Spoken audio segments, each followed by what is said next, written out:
An iPhone, a Mac, a PS5, a Tesla, an NVIDIA server running the AI you use every day. What do these devices have in common? The chips that power them, the electronic brains that allow all of this to exist, are manufactured by the same company, on the same island, just a few miles apart. You've probably never heard of this company in the mainstream press. It doesn't advertise. It doesn't sell a single product with its name on it. And yet, if it disappeared tomorrow, your phone, your car, the data centers that run the internet, everything would come to a halt. Gradually, then suddenly. This company is called TSMC, Taiwan Semiconductor Manufacturing Company. According to the latest data from TrendForce, it controls 71% of the global semiconductor foundry market. More than 7 out of every $10 spent on manufacturing advanced chips goes through them. It is the quietest and most powerful share monopoly in the global economy. Last week, we talked about Elon Musk and his Terafab project. That crazy bet to build a factory capable of competing with TSMC. Today, we're going inside the opponent to understand what Tesla really wants to dethrone and why this is perhaps the most difficult industrial challenge ever attempted. In this video, how TSMC was born from an idea everyone thought was absurd, its numerical dominance over competitors, what it knows how to do that no one else masters, its geopolitical Achilles heel, and an honest verdict on the Terafab. Please subscribe now if you're discovering Blueprint Hub with this video. The button is right below. And thank you to those who made the Terafab video take off. To understand where TSMC stands today, why it is so strong, why no one can copy it, you first have to understand how it was born. The story begins with one man, one idea, and an island the whole world was underestimating. Part 1. The brilliant idea of 1987. The year is 1987. The semiconductor world is dominated by American giants, Intel, Texas Instruments, Motorola, and Japanese ones. Taiwan is a developing economy, known for cheap products, not technological prowess. A 56-year-old engineer, a former vice president at Texas Instruments, has just been recruited by the Taiwanese government for one mission: build a semiconductor industry on the island. His name, Morris Chang. Chang could have created just another classic chip maker, an IDM, or integrated device manufacturer, designing, manufacturing, and selling its own chips, as Intel and Samsung did. But he had a radically different idea that his contacts, including Intel and Texas Instruments, refused to fund.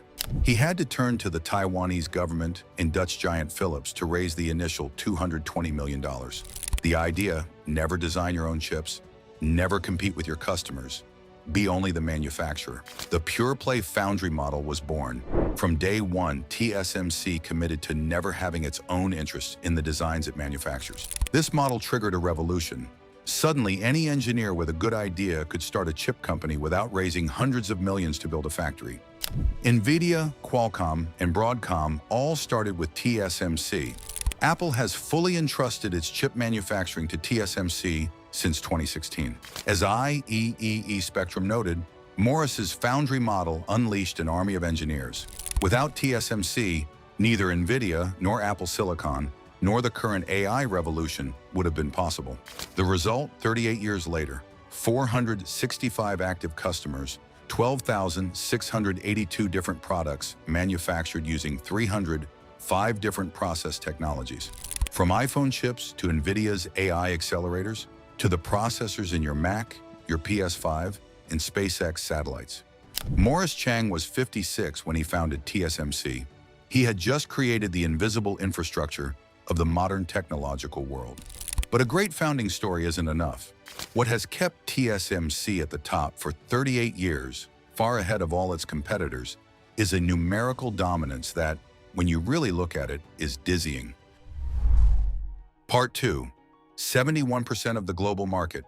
Domination by the numbers. In Q3 2025, TSMC holds 71% of the global foundry market.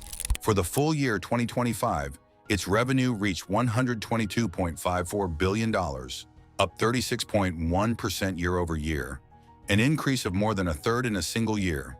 Its closest competitor? Samsung Foundry at 7.2%, 10 times less. Then SMIC at 5.3%, UMC at 4.35%, Global Foundries at 3.87%. If you gathered all of TSMC's competitors in one room, they still wouldn't equal half of what TSMC does by itself. What is perhaps even more striking is the trend. TSMC's market share isn't stable, it's increasing every year. Start of the decade in 2020, 64%. 2024, approximately 67%. 2025, 71%. This isn't a monopoly maintained by inertia. It's one that is actively deepening. While Samsung slips, Global Foundries loses share, and Intel Foundry remains marginal despite tens of billions invested. The reason: technological lead. Nearly 3/4 of TSMC's revenue now comes from 7-nanometer nodes and below, the most advanced, most profitable, where competition is virtually non-existent. Apple, Nvidia, and AMD compete to secure production slots. Apple has publicly admitted to being constrained by TSMC's supply, not its own demand. TSMC sets the pace, not its customers. Samsung, the most serious competitor on paper, struggles despite massive investments in 3-nanometer and 2-nanometer class. Its yield rates remain below TSMC's. Broadcom tested Samsung wafers and chose TSMC. Qualcomm did the same. It's not a matter of image. It's measurable, costly reliability. And TSMC wafer prices have been rising steadily for years, yet the customers keep coming. When you can raise your prices and keep your customers, you're no longer a supplier. You are infrastructure. But behind these impressive numbers lies a technological reality that is even more fascinating. The real question isn't how much TSMC sells, it's why no one else can do what they do. Part 3 in what TSMC knows how to do, that no one else truly masters. In December 2025, TSMC confirmed the start of volume production on its N2, 2-nanometer process, the most advanced node ever reached in commercial production, using nanosheet transistor architecture for the first time. The biggest transistor evolution since FinFETs in 2011. Compared to the previous 3 nanometers, 10 to 15% more speed, or 25 to 30% power savings. Capacity ramps from 35,000 wafers per month in Q4 2025 to 140,000 wafers per month by end of 2026, well above initial projections. Apple has already secured more than half of this initial capacity for its A20 and M-series processors. But the most strategic battle is being fought in advanced packaging. CoWoS, chip on wafer on substrate. The technology that assembles multiple ultra-high performance chips and HBM memory sticks into a single ultra-dense package. Without CoWoS, the NVIDIA GPUs powering every AI data center in the world don't exist. As AMD stated in a rare moment of candor, everyone in Taiwan knows about CoWoS. That is the real bottleneck of global AI.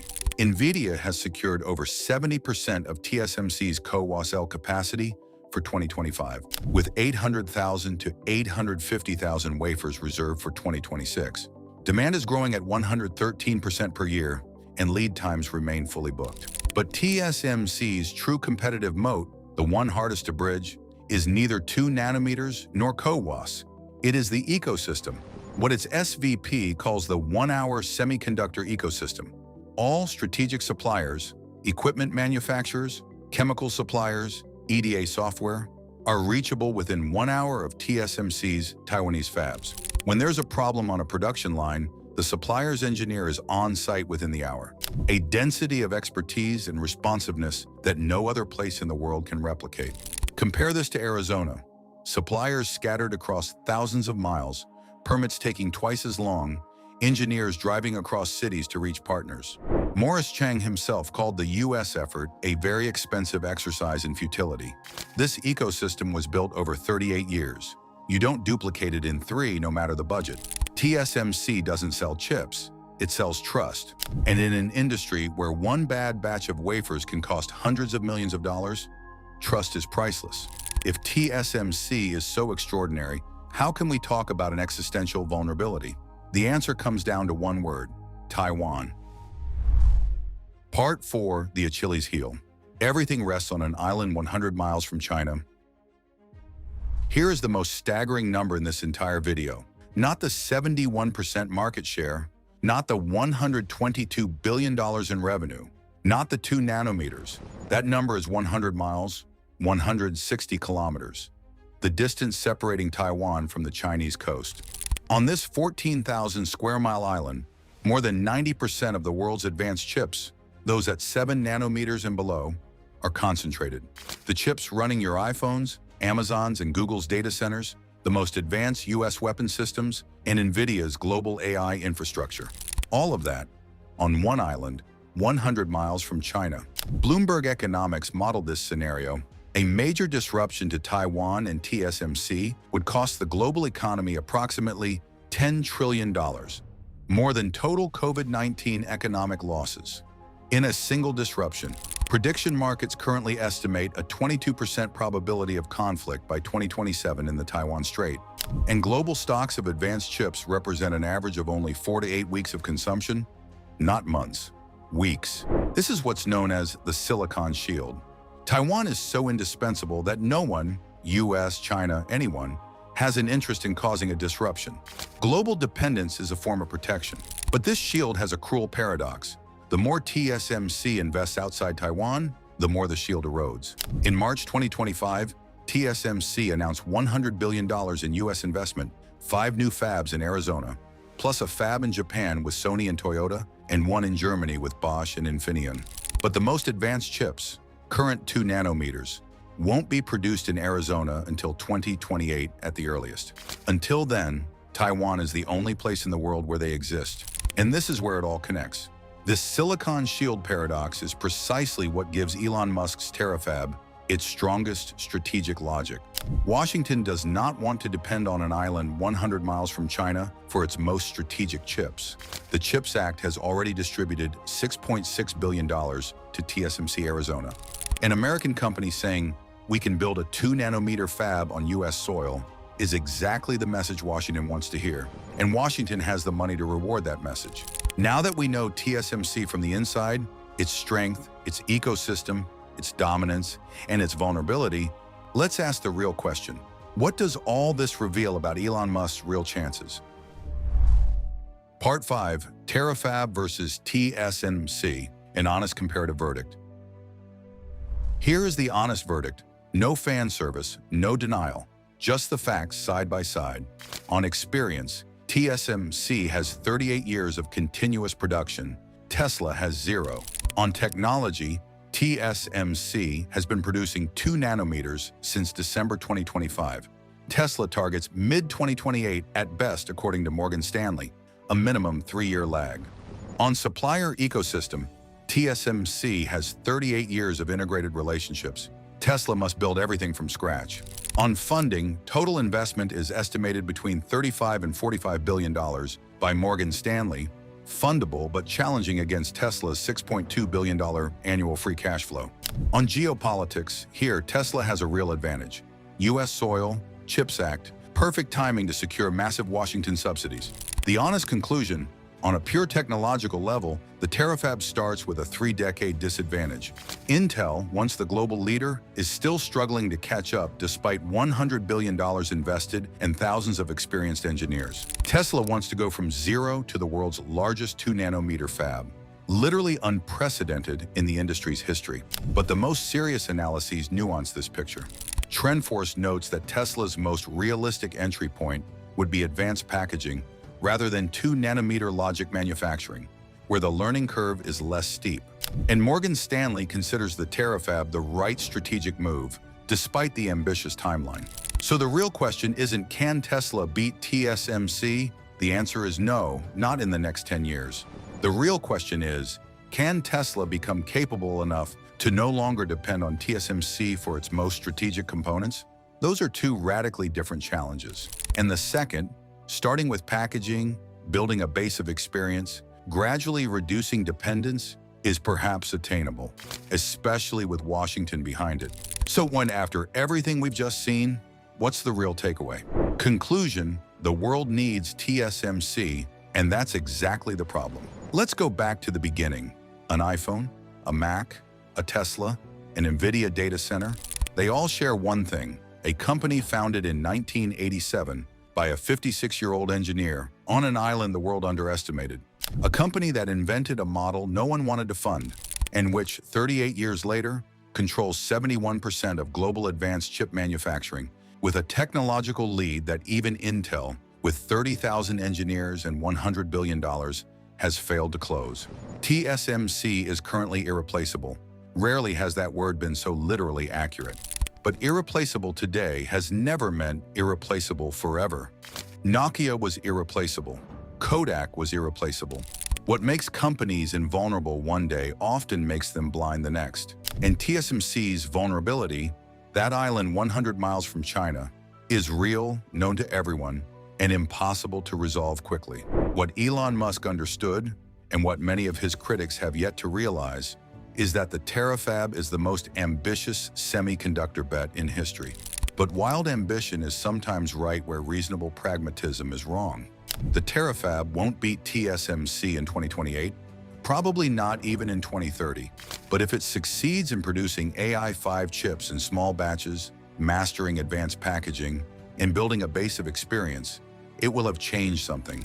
It will have created real pressure on TSMC, reduced U.S. strategic dependence on an island under geopolitical tension, and proven that Morris Chang's pure-play foundry model can be challenged. To understand TSMC is to understand why the Terafab is so hard. And to understand why the Terafab is so hard is to understand why it is necessary. The two stories are inseparable. The question I'm dying to ask, and I really want to read your answers.